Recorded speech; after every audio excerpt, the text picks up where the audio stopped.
In today's English speaking complete lesson, we're going to be looking at one of, or if not, the most important part of British pronunciation, and that is the schwa sound.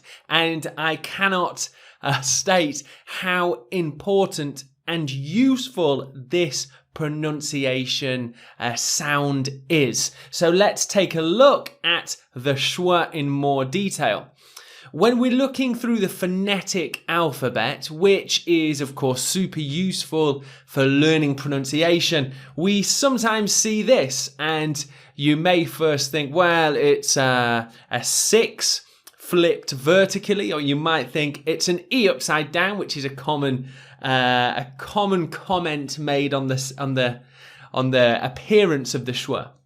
Actually, this is the schwa symbol in the phonetic alphabet, and it is the most common sound in British English, as well as actually in American English too, although they are used slightly differently and in different words too. So, quite simply, the schwa is a sound, right towards the back of your throat with your tongue slightly raised, and it's used all the time, So it's, in this lesson, it's a bit of a masterclass for the schwa, as it really is a super useful shortcut to improving your pronunciation and therefore taking steps forward in your fluency. Okay, so the schwa sound appears a lot in speaking, and it can represent big parts of word soundings. Let's take a look at this example here. Who'd wanna watch a football game in winter? Who'd wanna watch a football game in winter? It almost sounds like a tongue twister. Who'd wanna watch a football game in winter? So just have a few seconds if you want. You can pause the video. Where can you see the schwa sound? Who'd want to watch a football game in winter? Said in my northern accent. Pause the video and see if you can find the schwa sound.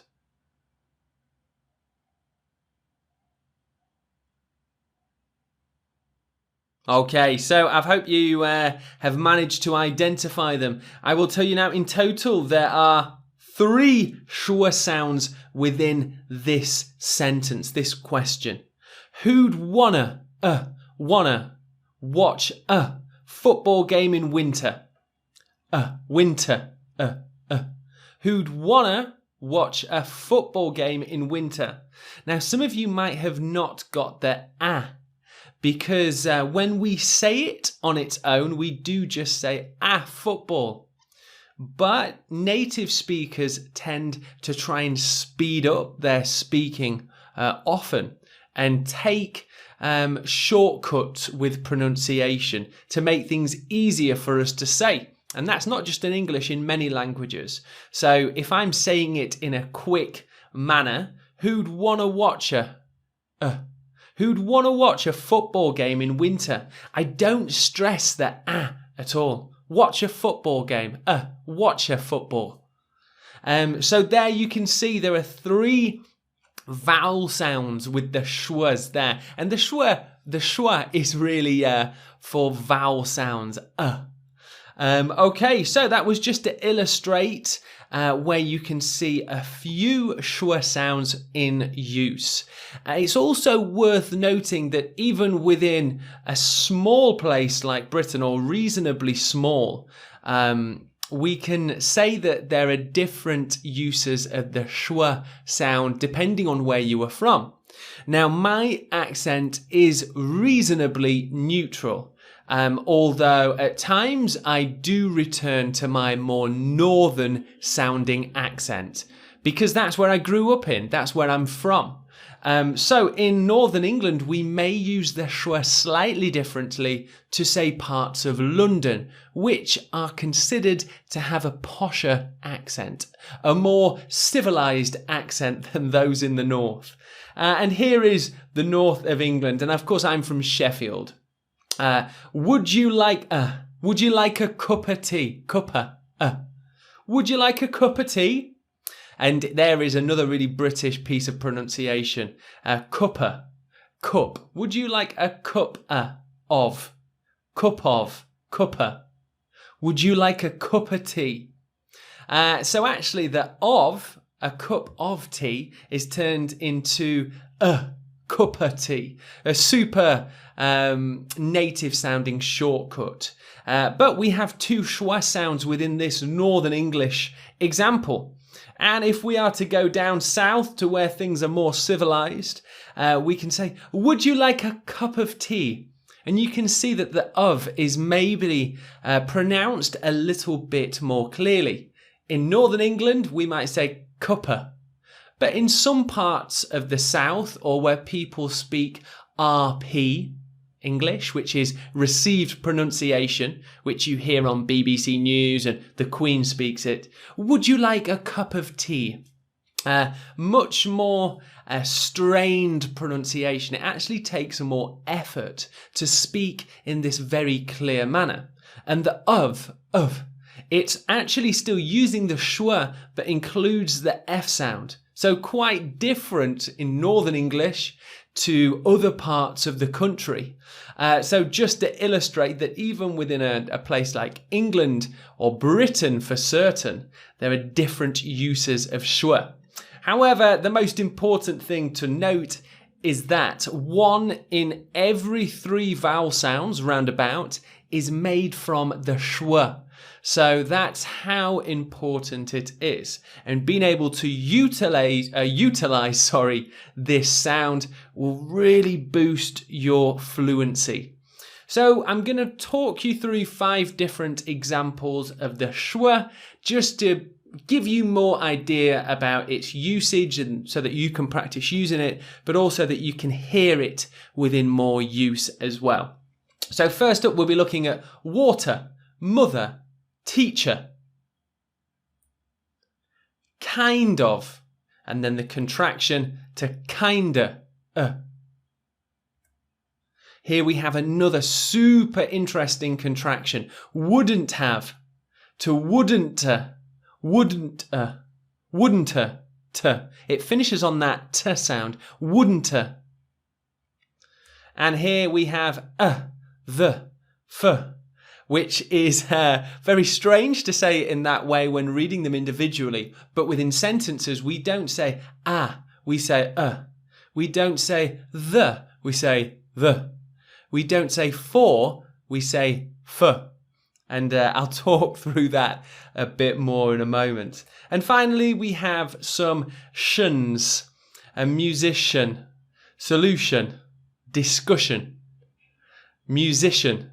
You can hear it at the end. Solution, discussion. Okay, so these are the 5 different things I'll be taking you through. And let's jump into some live video now. Okay, first up, we're going to be looking at 3 examples of the schwa sound at the end of a word.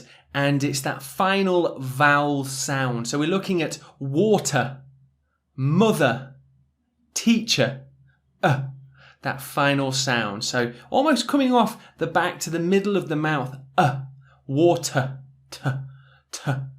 Excuse me, sir, could you pass me the water? Very British sounding, water, t. Comes together the T with the schwa, water. Excuse me, sir, could you pass me the water? And mother and teacher. It's again quite a hard sound at the end of the word. Mother. And then we have teacher. So I could say, my mother was a great teacher. My mother was a great teacher. And there we have those 2 mother, teacher in the same sentence. So yeah, you can pause the video, have a go at the pronunciation. Water, water. Mother, mother. Teacher, teacher.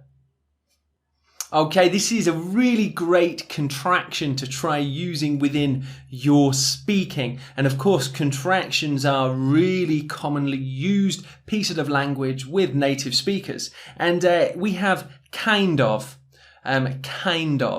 But in speaking, it's almost always contracted to kinda, kinda, kinda. And it's the schwa sound that comes on the end. I kinda like the sound of the schwa sound. Kinda. I kind of want to go meet some friends today. Kinda. From one super useful contraction onto another, we have wouldn't have into wouldn't-a. Wouldn't-a. So even the contraction of wouldn't have, it can be contracted to wouldn't of or wouldn't-a.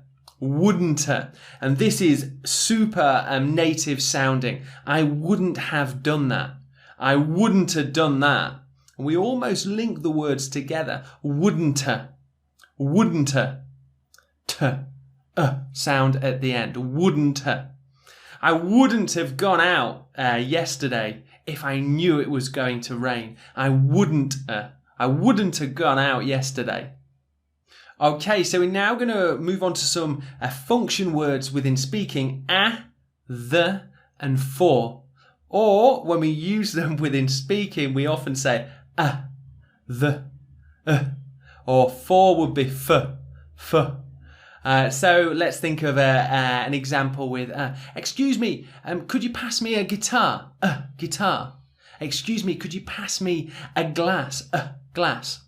Excuse me, sir, could you pass me the glass? The. Excuse me, sir, could you pass me the glass? The. And for often, especially within Northern England, becomes f. I'm using the iPad for my homework. F. And this is, again, super native sounding. We have the, f. The, f. And it's those schwa sounds that make it super native sounding.